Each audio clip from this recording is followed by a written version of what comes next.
It's time for Fibber, McGee, and Molly.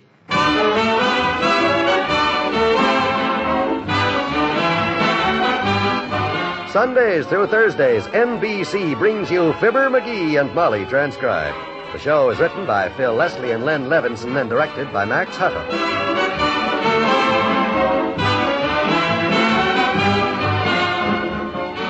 We'll hear today's story shortly after these words from Wistful Vista's favorite citizens. Say, Molly, here's something every home ought to have. It's called a Selector-Ray Protecto alarm. The hardware store is selling them for only $139.50. Oh, no, you don't, McGee. When it comes to protection, you know there's nothing like those Prudential sickness and accident plans of ours. Yeah, you bet your life there isn't. The Prudential's Income Protection Plan covers you 24 hours a day against just about every kind of accident and all types of illnesses and diseases. And this plan can pay you a steady monthly income for as long as 10 years in case of illness and for possibly the rest of your life in case of accident. And you know, once you take out Prudential's Income Protection Plan, not a soul can cancel it, except, of course, yourself. Yeah, and it's guaranteed renewable, too, just like it says in the contract. You can also get a hospital and surgical expense plan to help pay off those costly medical bills. And friends, Prudential has prepared a little booklet telling you all about these wonderful sickness and accident plans. And for your free copy of this new Prudential booklet, write your name and address on a postcard along with the words sickness and accident and send it to Fibber, McGee and Molly, Box 1212, Newark, New Jersey.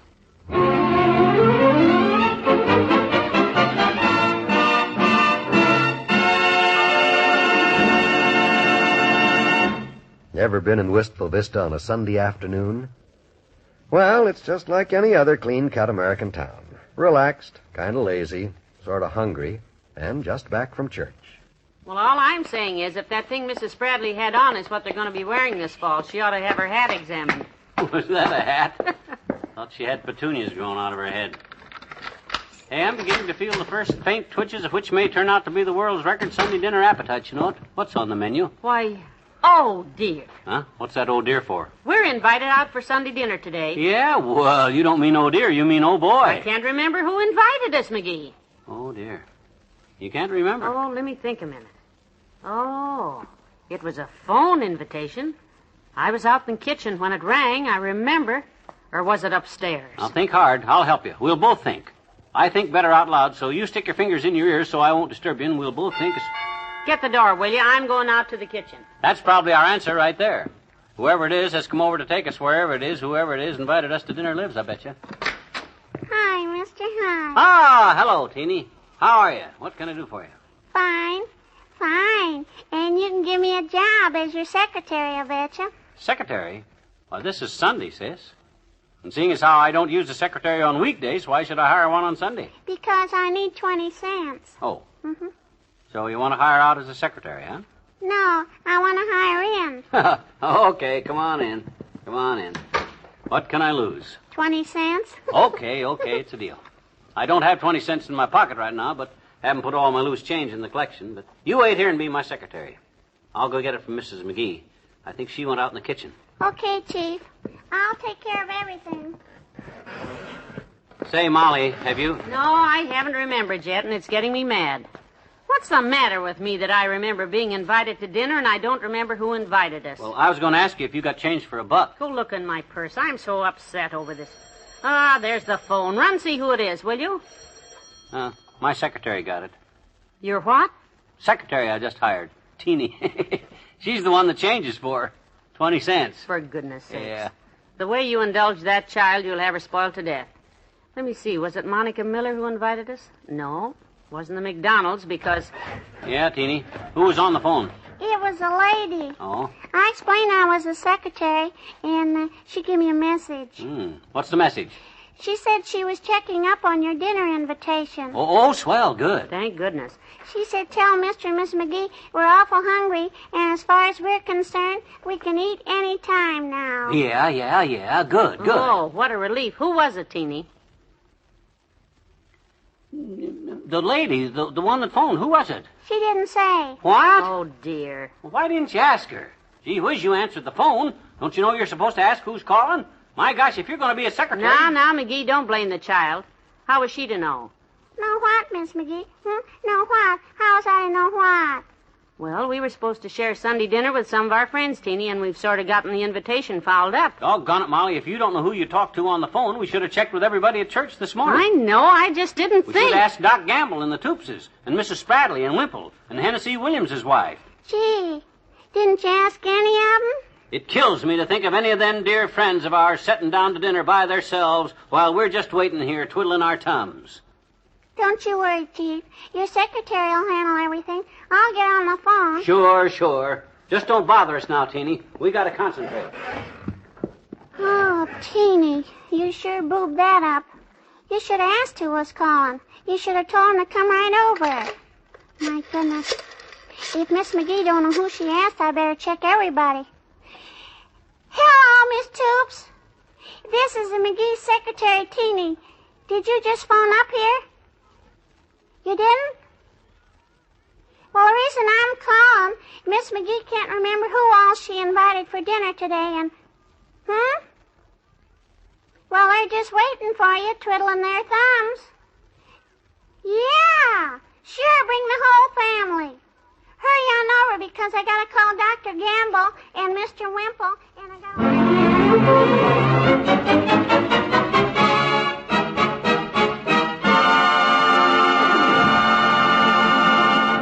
There's more fun with the McGees shortly.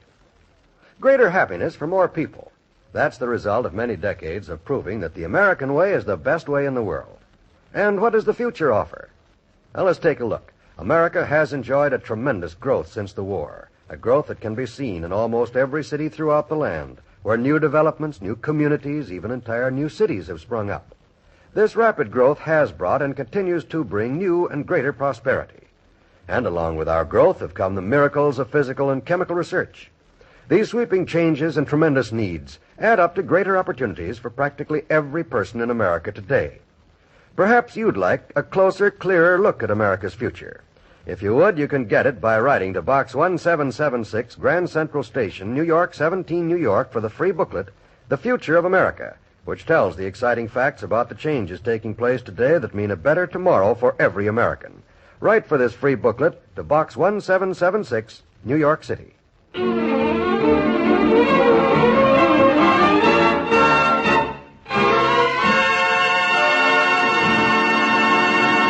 Or maybe it was Betsy Holt, huh? No, it wasn't Betsy. She's in New York. Well, how about that other girlfriend of yours, the one that has the face like a cigar store Indian? Blanche Malone? Yeah. No. Oh. Poor thing. She's in the hospital from an auto accident. Oh, what happened? Was she run over? Not exactly. It was one of those little foreign cars. She was run under. I see. I get the picture. Well, kiddo, if you can't come up with the name of who it was that asked us to dinner, I'll go answer it. Maybe they got tired waiting for us and came over to get us. Well, I certainly hope so. Oh, hello, Teeny. You still on the phone? Yes, Mrs. Spradley. Miss McGee feels bad because she doesn't remember whether she forgot your dinner invitation or not. Some secretary. She'll call everybody in town and ask them if they invited us to dinner. Hi, Fib. Here we are. Mort's parking the car. Oh, Mabel Toops. Hi, Mabe. You excuse us if we're not real dressed up, Fib. All this confusion about forgetting the invitation to dinner and everything kind of made me, Sure, of course. Oh, it was you, huh? Hey, Molly, the Toopses are here. About dinner, you know. And it's a lucky thing we got the call because I was just... Hello, Mabel. Hello, Ma. I'm sorry we're late, but... Hi, Molly, McGee. Oh, hi, Dr. Doc. Gamble. Come What in. is this, reunion or something? No, I can't talk but a minute, Doc. You see, we're going to have dinner at... Oh, now who on earth can that be? I don't know, but I'll see. Oh, hello, folks. I hurried. My gosh, Wally Wimple. Boy, when it rains, it sure comes down like hail. You know, frankly, Moll, I wasn't sure about this, just talking to Teeny on the phone, but then it was you she talked to. Sure. Mort thought maybe it was a joke, said we shouldn't pay attention to a dinner invitation Teeny gave us, but then She what? She gave you an invitation? Well, sure, me too. Of course, for Sunday dinner. I'm starving, too. Oh, look, there's some mistake about it. That's what Teeny said. Said Molly thought she'd already invited me, but she wasn't sure, So she had Teeny call us all up. Right. Well, it's swell of you, Moll. Boy, am I glad to skip the cooking and dishwashing today. Where is that Teeny, anyhow? She was here a minute ago. She must have ducked out the back way. Hello there, kids. When do we eat? Nice of you to give me an invite to dinner, and look at all the people. Hi, Hi. old timer. Hello, Come out in the kitchen a minute, will you, Molly? You'll all excuse us a minute, please. Yeah, sure, You know, it's That's all we eat. Of all the stupid, messed up messes. What did that dad-ratted kid do anyhow? I don't know. She must have got things twisted up some way. Besides, the question isn't what did Teeny do, it's what are we going to do? That hungry mob waiting for dinner and all? What's in the icebox? Practically nothing except some baked beans. I didn't shop yesterday because I knew we were invited to dinner today. Oh, what a numbskull. Look, I got an idea. Get Doc out here and I'll paint spots on my face. What? Then I'll get Doc to write out a medical certificate that I'm suffering from beriberi or Harry-Carry or maybe Pfefferman's complaint. What's Pfefferman's complaint? Pfefferman was a guy that was invited out to Sunday dinner and his wife couldn't remember where and he complained so much that he broke out with a rash and they called... Oh, heavenly days. They're packed in the front room so tight that they're coming in the back door now. McGee, what are we going to do? I don't know. Come in.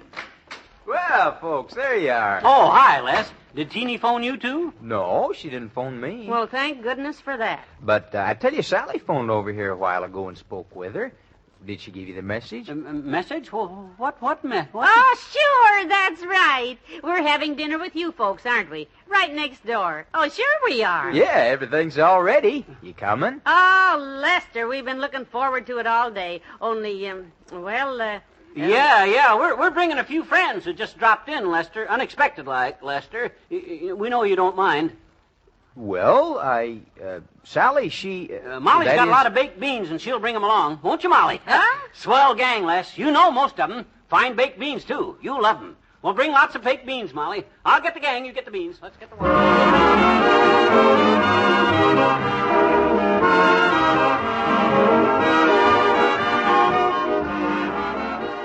We'll say goodnight to Fibber and Molly in a moment. Will you please repeat that in plain English? Sure. Country Gentleman is changing its name to Better Farming. Yes, beginning in January, Country Gentleman, America's oldest farm magazine, is changing its name to Better Farming. Country Gentleman's aim is to help every farmer do a better job on his farm, to help him translate the rewards of better farming into the joys of better living.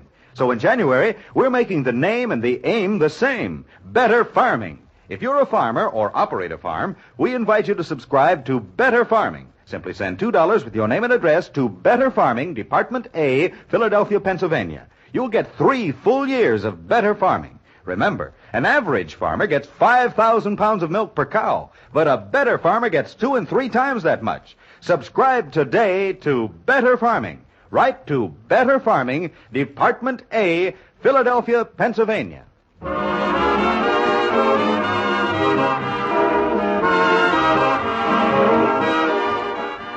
I must say the Nelsons took the unexpected guests like the fine people they are. Yeah, and the unexpected guests took the Nelsons' food like the hungry people they are. Well, all in all, of all the people there, we're the luckiest. I'll say. All it cost us was a few baked beans. And 1 complete lawn mowing front and back and a neat hedge trim. Huh? Les is so busy these days. I told Sally you'd be over and take care of their yard this coming week. Who told you to promise them that? The same person who told you to invite all those guests over to the Nelsons for dinner. Oh, him. I see. Well, I'll get at it. Good night. Good night, all.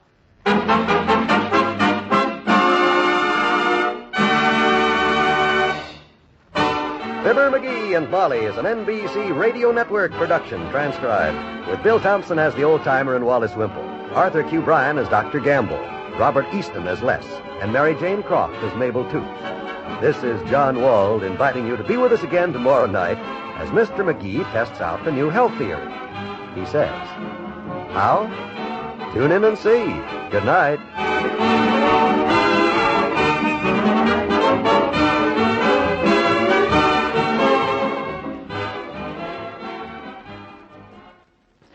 Don't forget to join the great Gildersleeve and his friends tonight on the NBC Radio Network.